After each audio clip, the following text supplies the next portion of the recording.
Investment की दुनिया अक्सर हमें बहुत कॉम्प्लिकेटेड लगती है ना? लेकिन सोचिए, अगर पैसे को बढ़ाने का कोई आसान और असरदार तरीका हो तो? बस यहीं पर म्यूचुअल फंड्स की एंट्री होती है। तो चलिए आज आसान भाषा में समझते हैं कि आखिर ये हैं क्या और काम कैसे करते हैं। इस सफर में हम 4 मेन स्टॉप्स पर रोकेंगे। सबसे पहले हम ये समझेंगे कि म्यूचुअल फंड का मतलब क्या है। फिर हम इसके 3 मेन फ्लेवर्स इक्विटी, डेट और हाइब्रिड को जानेंगे। उसके बाद ये पता करेंगे कि किसी के लिए सही फंड कौन सा है, और आखिर में कुछ बहुत जरूरी बातें जो हर इन्वेस्टर को पता होनी ही चाहिए। तो चलिए शुरू करते हैं हमारे पहले पड़ाव से और सबसे बेसिक सवाल से शुरू करते हैं। आखिर ये म्यूचुअल फंड होता क्या है? अच्छा, इसको ना एक बड़ी सी गुल्लक की तरह सोचिए, जहां बहुत सारे लोग मिलकर अपना पैसा डालते हैं। फिर एक एक्सपर्ट, जिसे हम फंड मैनेजर कहते हैं, उस जमा हुए सारे पैसे को अलग अलग जगहों पर जैसे स्टॉक्स, बॉन्ड्स में इन्वेस्ट करता है। इसका सबसे बड़ा फायदा क्या है? वो है डाइवर्सिफिकेशन। मतलब आपका पैसा किसी एक जगह पर नहीं बल्कि कई जगहों पर बढ़ जाता है, जिससे रिस्क अपने आप कम हो जाता है। इसका प्रोसेस भी ना काफी सीधा साधा है। हम जैसे इन्वेस्टर्स अपना पैसा एक एसेट मैनेजमेंट कंपनी यानी एएमसी को देते हैं। ये वो कंपनियां हैं जो इन सारे फंड्स को चलाती हैं। फिर फंड मैनेजर उस पैसे को इन्वेस्ट करता है और बदले में इन्वेस्टर्स को उनके लगाए हुए पैसे के हिस्से के तौर पर यूनिट्स मिल जाती हैं। इन यूनिट्स की कीमत रोज बदलती रहती है, जिसे हम नेट एसेट वैल्यू या एनएवी कहते हैं। यह बेसिकली फंड की पर यूनिट होती है। चलिए, अब जब हमें बेसिक कॉन्सेप्ट समझ आ गया है तो म्यूचुअल फंड्स की दुनिया के 3 मेन किरदारों से मिलते हैं: इक्विटी, डेट और हाइब्रिड। ये किसी भी इन्वेस्टमेंट स्ट्रैटेजी की एबीसी की तरह हैं। यहां पर ना रिस्क और रिटर्न के बीच का खेल समझना बहुत जरूरी है। देखिए, इक्विटी फंड्स का मेन मकसद होता है लंबी अवधि में अच्छी ग्रोथ देना, लेकिन इनमें बाजार का रिस्क भी ज्यादा होता है। वहीं दूसरी तरफ डेट फंड्स का फोकस स्थिरता और एक रेगुलर इनकम पर होता है, इसलिए इनमें रिस्क काफी कम होता है। इसको ऐसे समझिए, इक्विटी फंड्स एक T20 मैच की तरह है। रन तेजी से बनते हैं पर विकेट गिरने का खतरा भी होता है।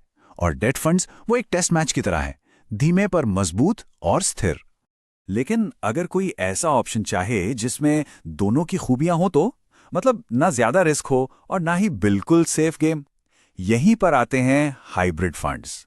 ये एक ऑलराउंडर की तरह हैं जो इक्विटी और डेट दोनों में पैसा लगाते हैं।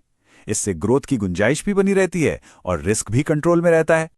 अब इक्विटी फंड्स के अंदर भी कई वैरायटीज हैं, जैसे लार्ज कैप फंड्स देश की सबसे बड़ी, सबसे मजबूत कंपनी में पैसा लगाते हैं जो स्टेबिलिटी देते हैं। मिड कैप फंड्स बीच वाली कंपनियों में निवेश करते हैं जिनमें ग्रोथ की काफी अच्छी संभावना होती है। और स्मॉल कैप फंड्स ये छोटी, तेजी से बढ़ती कंपनियों पर दांव लगाते हैं जिनमें रिस्क और रिटर्न दोनों की गुंजाइश बहुत ज्यादा होती है।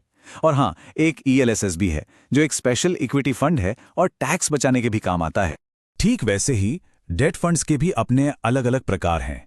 लिक्विड फंड्स ये बहुत ही कम समय के लिए होते हैं और लगभग एक सेविंग्स अकाउंट की तरह काम करते हैं, जहां से पैसा आसानी से निकाल सकते हैं। वहीं गिल्ट फंड्स सरकारी बॉन्ड्स में पैसा लगाते हैं, जिन्हें सबसे सेफ माना जाता है क्योंकि यहां सरकार की गारंटी होती है। इनके अलावा कॉर्पोरेट बॉन्ड फंड्स होते हैं जो कंपनियों को दिए गए लोन में इन्वेस्ट करते हैं। ओके, तो अब हम फंड्स और उनके टाइप्स को जान चुके हैं।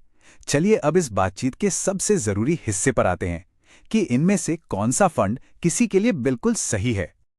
ये सबसे बड़ा सवाल है और इसका कोई एक सीधा साधा जवाब नहीं है, क्योंकि ये हर इंसान की जरूरत, उसके लक्ष्य और उसकी रिस्क लेने की कैपेसिटी पर डिपेंड करता है। इसको समझने का एक बहुत आसान तरीका है, उम्र। आमतौर पर जो यंग इन्वेस्टर्स होते हैं ना, वो ज्यादा रिस्क ले सकते हैं क्योंकि उनके पास पैसा बढ़ाने के लिए लंबा समय होता है। तो उनके लिए इक्विटी फंड्स एक अच्छा ऑप्शन हो सकता है।